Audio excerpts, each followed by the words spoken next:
18 কোটি মুসলমানের দায়িত্বে সেই মহিলা একজন হাজি, আর সে বলছে এই যে ফসলের বরকত এগুলো মা দুর্গা বলছে চলে এসেছিল এই কারণে।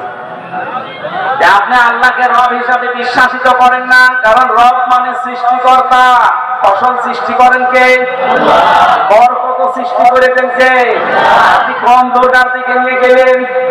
কবরে যান, আল্লাহর কসম আপনি রব্বি আল্লাহ বললে টিকবে না, কারণ আপনি আল্লাহকে সৃষ্টিকর্তা মানেন না, বিশ্বাসও করেন না।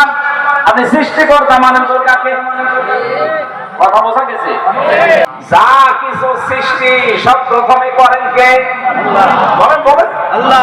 এটা আসমান আর জমিন, এটাকে আল্লাহ কাউকে দেখে দেখে বানিয়েছে না। এটা যা বানিয়েছে ওনার নিজের জ্ঞানে, নিজের আয়ত্তে, নিজের পরিকল্পনায়, কোন রকমের নমুনা ছাড়া, কোন রকমের মডেল ছাড়া ওনার মন যা বলেছে সেভাবে বানিয়েছে। এই জমিনটা সবুজ করে দিয়েছে, এটাকে আমাদের কার কাছে জিজ্ঞাসা করে যে এইভাবে নদী দেন, এইভাবে সাগর দেন, এইভাবে সবুজ দেন। পরিকল্পনা করাটা কার? বলেন বলেন ভাই। 3-4 বার আমি বলছি এমনি না, এখানে একটা শিক্ষা আছে। কিন্তু বাংলাদেশে আমাদের দায়িত্ব যিনি ছিল এই কথাটা সে উল্টিয়ে ফেলেছে। ফসলে বরকত হওয়ার পরে কি বলতো যে মা দুর্গা গজে চলে এসেছে, এই জন্য ফসলে বরকত হচ্ছে। কথা বলছি, ফসলের বরকত সৃষ্টি করার মালিককে দুর্গা।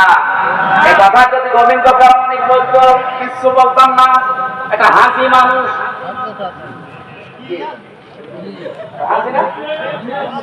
গোবিন্দ পরমাণিক যদি বলতো এই দেশে যত বরকত হয় সব মা দুর্গা দেয়, আমি কিচ্ছু বলতাম না।